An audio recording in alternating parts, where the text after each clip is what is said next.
ఇప్పటిలాగా ఎరగనంత పెద్ద ఫ్యాక్టరీ.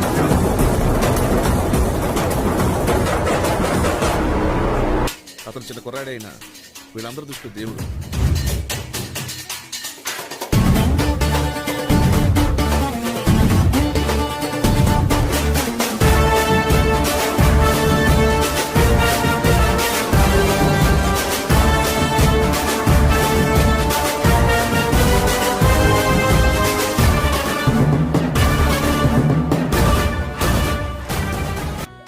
సాంబా, నువ్వు ఎక్కడున్నావో మర్చిపోయి మాట్లాడుతున్నావు.